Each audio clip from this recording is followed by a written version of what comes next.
What is going on, everyone? March Jig8 here, bringing you guys the news in a flash. Let's jump right into a story that has been continuing to expand throughout this entire week, and that is over Star Wars Battlefront 2 and its heavily controversial microtransaction system that they had in place that could essentially allow players to pay real money in order to gain loot boxes that gave out star cards that gave stat perks in multiplayer.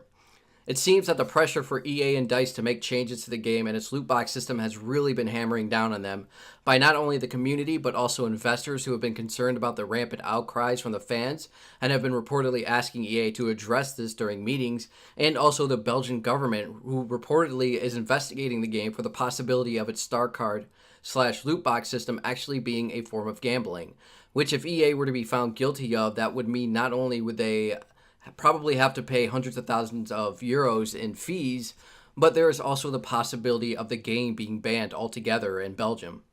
With all of this, the Star Wars community scored a small victory as EA and DICE have announced they are backing down and turning off all in-game purchases for now. For now, that's the key word right there. So you no longer can purchase crystals in order to buy loot boxes. They released a statement that reads, "Thank you to everyone in our community for being the passionate fans that you are. Our goal has always been to create the best possible game for all of you, devoted Star Wars fans and game players alike. We also had an ongoing commitment to constantly listen, tune, and evolve the experience as it grows. You've seen this with both the major adjustments and polish we've made over the past several weeks. But as we approach the worldwide launch, it's clear that many of you feel that there are still challenges in design. We've heard the concerns about potentially giving players unfair advantages, and we've heard that this is overshadowing an otherwise great game. That was never our intention. Sorry we didn't get this right. We hear you loud and clear, and so we're turning off all in-game purchases. We will now spend more time listening, adjusting, balancing, and tuning. This means that the option to purchase crystals in the game is now offline, and all progression will be earned throughout gameplay.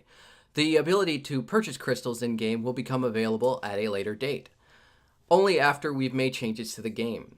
We'll share more details as we work through this."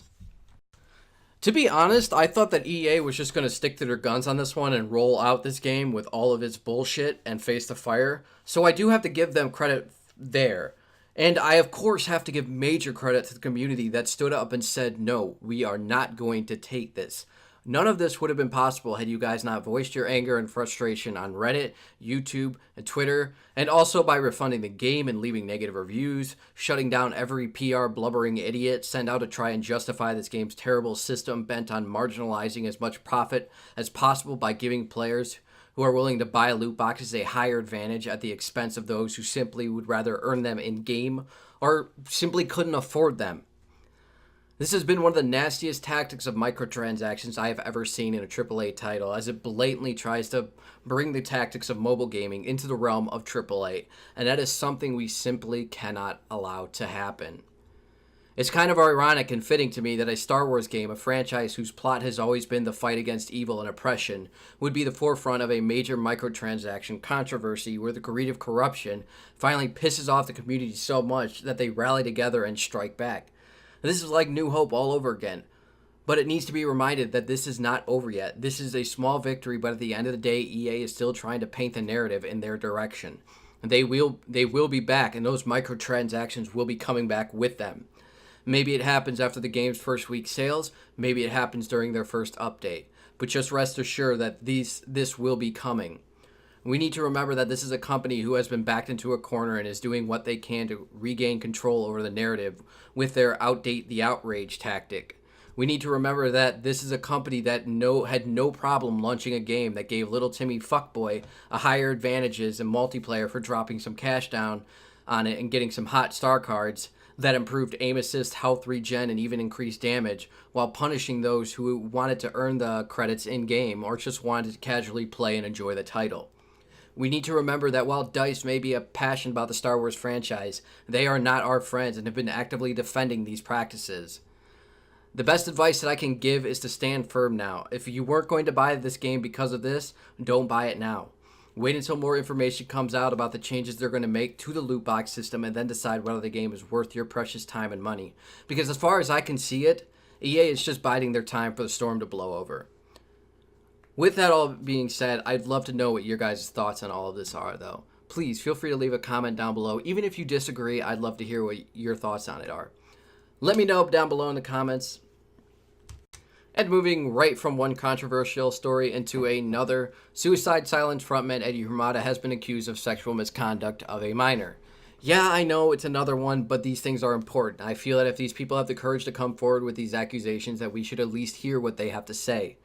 These two start communicating with each other when she was 16 years old, but both sides have claimed that he did start flirting with her or asking for nudes until the person was believed to be 18 years old, legal age. He was 32 at the time of this, so it is a bit strange, but at 18, I really don't give a shit. You could look like a 12-year-old and be 18 years old banging someone who's 40, and at that point, I don't give a fuck. Those are your choices. But the problem is that she wasn't 18, she was only 17.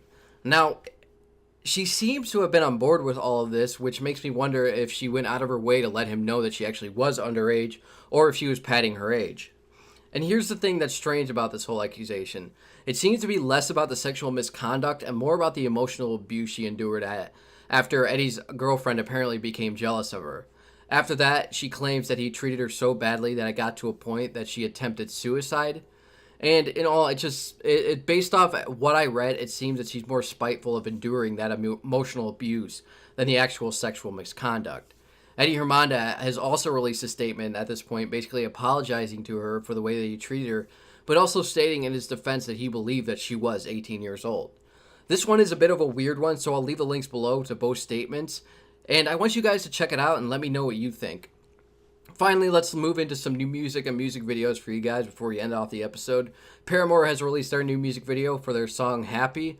Machine Head has released their new song Beyond the Pale. Story of the Year has released their new song Miracle, and A Perfect Circle has released their new music video for their new song The Doomed. Be sure to check out all of those down below. Thank you all for joining me for this episode. Leave a like if you enjoyed it, dislike if you didn't, subscribe if you want more, and as always, I will see you all on the next one. Mars out.